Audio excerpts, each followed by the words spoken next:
I'm Leandre Deryckere. I'm from France, and my mission is right now is to cross Africa with my bamboo bike and my surfboard.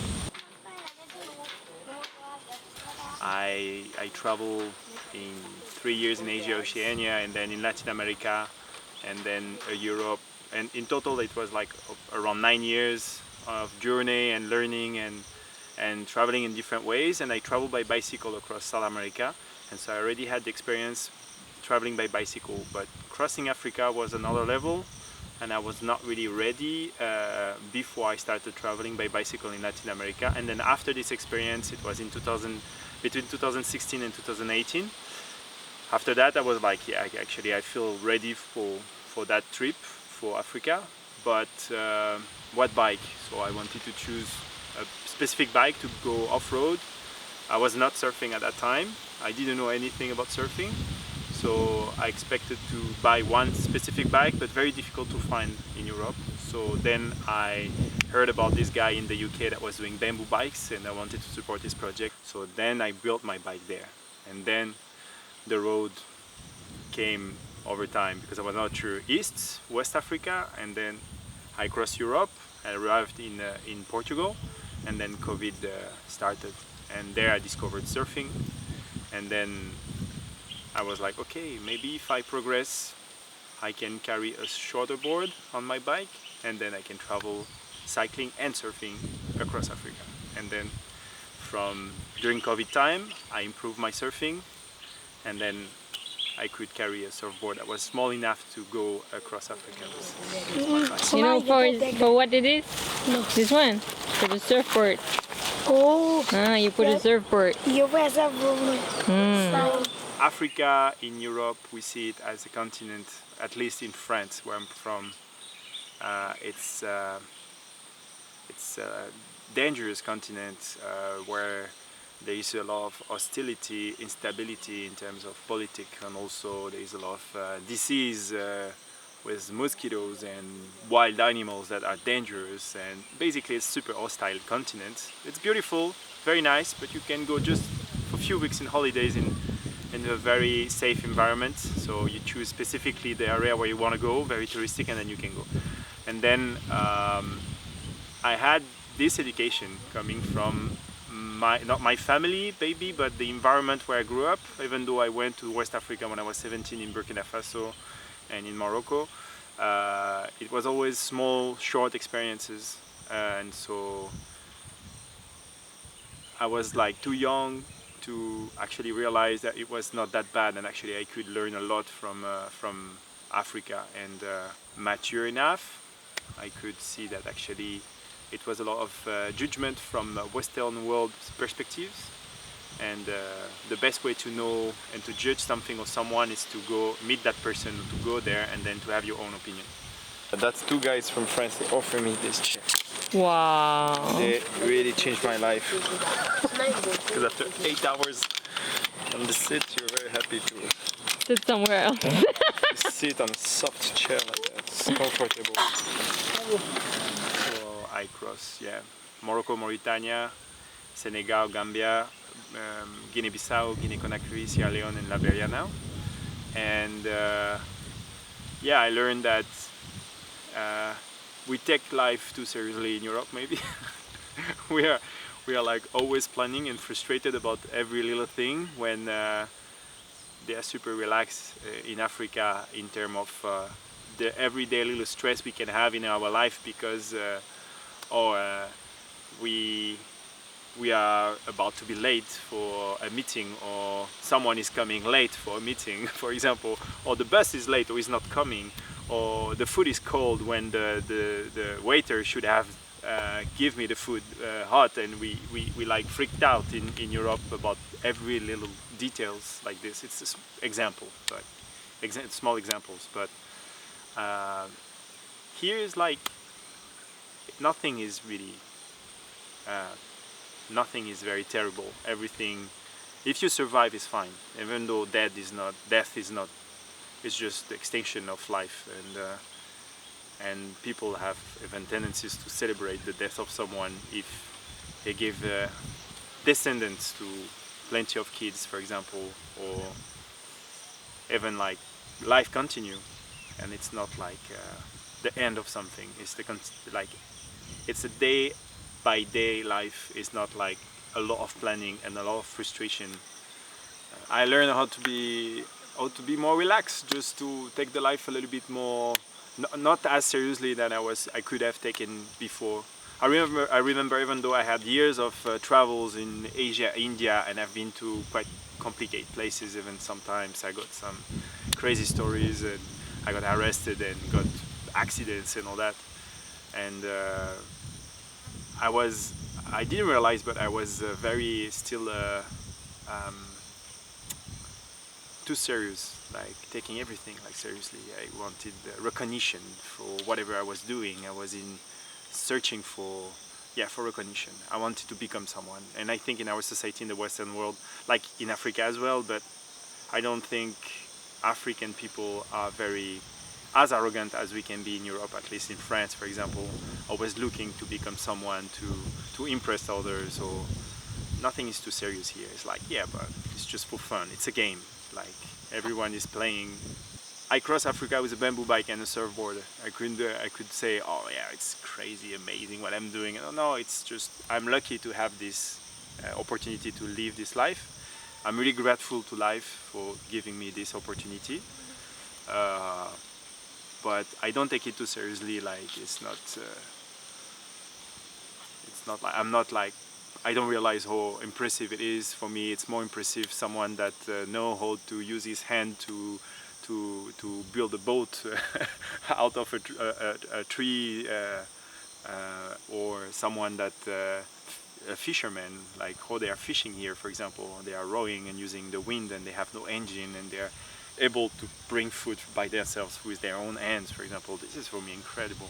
Like every little thing that people can create with their hands in Africa or in the world in general, I feel that is more impressive than whatever I can do. So I feel more, it brings me awareness to how to be more humble every day, because I'm a white privileged man, and I'm cautious about that, and I'm like there is people that cross the continent to escape wars or to get a better life, and they cross the ocean swimming sometimes to get a better life, and I'm crossing Africa with a bicycle because I choose it. Some people doesn't choose it. So coming in Africa also bring you awareness how lucky we are in Europe, but how lucky also we are to be able to learn from people that are here. There is this idea again in Europe that Africa is dangerous, and there is a lot of stereotype about Africa, about people, about wildlife, about politicians, about corruptions. Yes, everything is there, everything exists, all of that is true somehow, it's a true fact, but it's nothing compared to the reality actually. We talk a lot about all of that, but the reality is there is much more good people in the world and in Africa than bad people. Like it's like I haven't met even one bad person in Africa, I think, yet that could threaten my life or my health or my anything. No, never. In a year and a half I'm in Africa now. How did you explain to your mom what you're doing? I tell her that I have a lot of fun, I'm always surrounded by nice people, and yeah, I have it's 11 years now and I'm roaming, and so it's not like the beginning of my journey, and I think I took the good decision to do Africa now, because she knows I have a lot of experience, and she knows that I'm always trying to be as conscious as possible about the road I'm taking, and how to engage a conversation or eventual danger. So she trusts me, and she's still scared because Africa still represents Africa in her mind. But I talk to her not very often actually, once a week, maybe once every 2 weeks sometimes. But there is social media nowadays, and so I use social media mostly actually to show to my friends and family Africa, how I see it, how I live it, and how actually what is the reality of Africa is not that dangerous actually. It's not what we expect to see all the time. It's much more safe and nice. And so she follow all, like I cannot post every day because I don't especially want, and also I don't have a connection every day, but I try through technology to share my everyday life in Africa. I think it's the way again to show that it's nice, it's not that bad, it's not that terrible thing that we think about Africa. Even Liberia, for example, Sierra Leone and Liberia represent something super negative in Europe, like it's war, it's like, oh, it's the blood diamonds country, and civil war is there, and there's a lot of kidnapping there, and no, it's not that. For sure, yeah, beautiful nature, nice people. Yeah, sometimes people are a little bit cold, they're a little bit close, but social media is a tool. It's like a hammer. You can plant a nail with a hammer, or you can bang someone with a hammer. Social media, you can show your everyday life to sell products that bring more consumption in the world, like, how do you say that, to develop the capitalism system, or you can use also social media to bring awareness about the beauty of a country, the beauty of a culture, the difficulty of the journey, because that's what I show as well. I don't show only the beautiful thing. I have a lot of struggle also in my journey, and it's part of the journey as well. But yeah, it's basically to make them like feeling, yeah, it's this is what he's living, good or bad, but this is what he's living, and nothing is actually terrible. Are you ever alone in Africa? No. Even when you think you're alone, you're never alone. No, don't push it too much. Thank you. But it's also what makes it nice. It's like sometimes you want to be alone and there's too many people, yes, but it teaches us to be actually more together. We're too separated in Europe. We need to. That's also what makes me think also I want to go back home at some point, because I want to be close to my family, because here they're always in family, they're always together, they always like eat, sleep together, share moments together.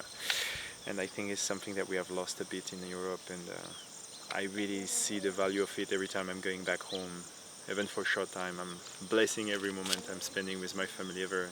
Even the most simple moment is amazing, I love it. I thought I was traveling to travel, I was traveling to discover the world, to challenge myself and all that, and actually I realized not a really long time ago that I was traveling for something much deeper. I was traveling to actually to become who I wanted to be, because I got not always an easy childhood, and I realized that as well not really long time ago, and I never could be whoever I wanted to be, because everyone was judging me because of who I was when I was a kid, and then they point all the negativity on me, and it was making me someone I didn't want it to be. So I was always like kind of feeling rejected, and I realized that not a long time ago that actually traveling gave me the possibility to be whoever I want to be. Like no one knows who I was even a month ago. Sometimes I just met that person and I can be whatever they think I am, just with my appearance, with my skin color, for example, with the way I'm talking, the way I present myself. And traveling is an extraordinary therapy for people that want to become who they want to be, because then they can work on that. So you can work on the best side of yourself, and you can accept who you were in the past. You can accept all the scars,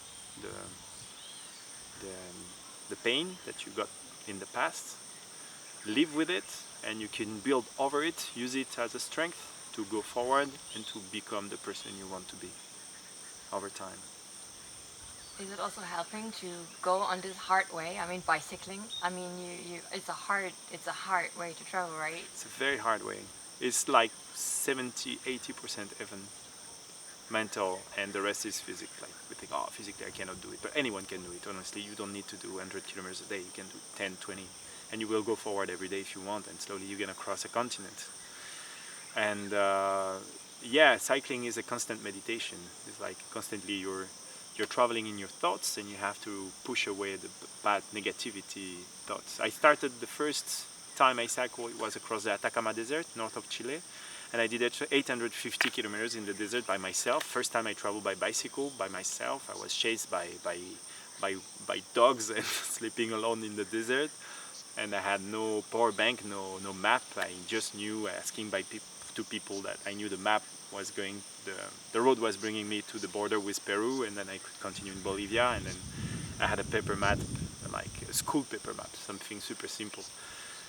And the first 100 kilometers, that was all what was happening in my mind was very negative. Actually, I had a lot of negative thoughts. I was thinking about what the hell I'm doing here in the middle of the desert by myself. I feel pain. I feel loneliness. I feel sad sometimes, even because I have bad thoughts coming, because you're doing something painful, so you have painful thoughts as well.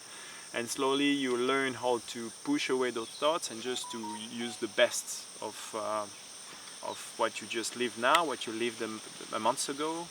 And then it's like a mindfulness. You're working on your thoughts all the time, and slowly it becomes natural. You don't think anymore about bad thoughts. And you have endorphin, dopamine, and you have a lot of beautiful feelings. Like whenever I jump on my bike, even though I just go to buy some bread at the small town next door, I'm feeling free. I feel the freedom. I feel the wind in my skin, the sun, the birds, the smell, the contact with the people. You don't have any boundaries, and so you slowly push away every negativity, and you just keep the best. It's like memories. If when you travel to a country, you have bad experience, you have good experience, and at the end you remember only the best. Can you also not think? Is there a time where you can not think? Yeah. It's like mindfulness. Like you push the thoughts, and you're climbing a long steep hill, and you have no thoughts. It's very strange. Do you think you will ever stop traveling? Yeah. No, not really actually. No, I think after Africa, I had a much longer plan actually. My plan was to go to South Africa and then to cross to go back to Latin America, because I really love Patagonia. The south, extreme south of Latin America is really incredible. And there's many things I haven't seen because it's a huge continent. I spent 3 years there, and even though I haven't seen much, to be honest, in my opinion. So I wanted to go there and then go to Asia and then do a world tour basically by boat and all that. And then I realized that actually I would like to have I would like to have a little piece of land, not very big. I would like to have hens. I would like to have a goat maybe, and have some animals just to care, not to eat, to care about, and just to have a simple lifestyle. And sometimes I would like to do big trip, like 6 months, 1 year, taking a train. That's my next plan when I'm back in Europe in a year or so, maybe a year and a half, 2 years. Take a train and go to Asia by train or hitchhiking, and then cycling maybe to the South America, by choosing as less as possible plane if possible, again for like environmental for an environmental aspect, and also just to get closer to people as well. Again, I don't really like to go that fast traveling. More I travel, more I get slower actually. Before I was like motorcycle, camper van, 4x4, hitchhiking and all that, and now I'm like cycling, walking, and then slowly I'm like slowing down. Sleeping. Where's home? Home is everywhere. Like it's difficult for me. Like I really feel at home after. I think it's because of the journey, but my past as well, my personal history. Like I grew up in a beautiful area in south of France, in the middle of nowhere. A beautiful farm. I had everything I wanted, like from nature, because we were an organic farm, and we had goats. We had the river with fish and organic vegetables, and beautiful mountains, waterfalls, and everything. And then everything disappeared. I lost everything at some point in my life. And then I don't know. I got like an automatic mechanism of protection. Actually, I think it's coming from that. It's a personal analysis that I just got neutral with any place I am. It's my place. If I lose it tomorrow, it's not a problem. It's just a material thing. It's something that exists. It still exists somewhere. Someone else is taking care of this place, this house, this land, and that's the most important. It's still alive. It's not dead. Do you have some secret to tell to someone that says, I find it so hard to overcome doubts and fear and procrastination? Like, is there something? I mean, I can just imagine you wake up after 3 weeks of bicycling, your body is tired, your ass is hurting, you're sweaty, maybe you have open feet or whatever, but you keep going. Like, how do you motivate yourself, but at the same time take care of yourself?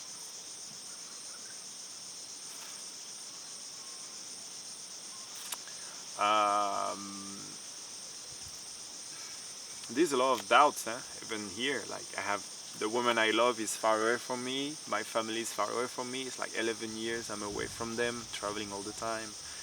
I sometimes thinking, what the hell I'm doing? I should go back and sometimes just enjoy the family I love. But what make me feel sure about the decision I've taken is to live my dream now and don't dream for to live them, because I've seen when I'm in this situation, I'm feeling tired and all that. I face the chance I have to live this life. I can complain with my little scare, my pain I can have, like problems with my skin, for example, now, or my back hurts sometimes. So I don't know. I got like an accident, and I had shoulder really in bad condition. I fell badly in a crevasse in South America, and my knee also was destroyed. And I wanted sometimes to go back home, but I was like, yeah, man, you are so lucky to be here. You're so lucky. You're so lucky to be here. You're not dead. You're not gonna die. It's just gonna get better. It's not gonna get worse than that. You cannot. It's not gonna get worse than that. My mind also is not motivated. Sometimes I'm like, I don't really want to go and continue. Sometimes I just want to stay. Like, for example, I'm very good here in Robert Sport and surfing every day and having sun and friends and all that. But what motivates me as well, beside the understanding how lucky I am to live this life and to do that, it's knowing that what is next is like, I know behind there is something amazing also. Like, I'm gonna continue exploring Liberia, and I'm gonna go to Ivory Coast, and I will see in Ivory Coast, I will see other waves and new people and new culture. So I'm thinking about, okay, I know what is after. After there is always something. So, bad or good, it's gonna come good at some point. When is the time to go home? I feel the time to go home is soon. It's like in a year or so, I need to go back home, because I have a mother that is getting a certain age. I have a woman I love that waits for me, and I have the need to plant my roots. And traveling is also escaping something, trying to always look for a better place or something like that. But it's good also sometimes to face also the necessity of stopping and settling, finding my place, planting my roots. That's the moment. And I feel I need it. I could do it now, but I know I will be frustrated if I don't visit this part of the world a bit more. But the sense of life, I don't know if I will answer correctly, but sense of life for me is to be able to love someone, to receive love. Love is center for me. It's super important, because that's what makes me feel alive. Otherwise I feel deeply sad. I already got this doubt about, do I will love someone one day, and do I will receive like sincere love from this person, or from few people, different people. And for me, love is really important to cultivate it or to maintain it, to seek for it, or to let it come at some point, but to let it open, to always let love coming and going, and knowing that behind it's not the end of something. There's always something. And then the sense of life is, I don't know if it's the right answer, but it's this. Like, I see the forest, I see life, I see animals, I see insects, I see like the beauty of the landscapes. That's what I'm looking for every time I'm traveling, and that's for me what I'm looking for is actually the connection with nature. It's central in my journey, in my life. That's what I want to, like, I breathe, I'm absorbing all the energy of the nature every time. Like, I'm looking behind, I see this amazing view and all that. This is for me the sense of life. I'm like always amazed about the beauty of nature and life.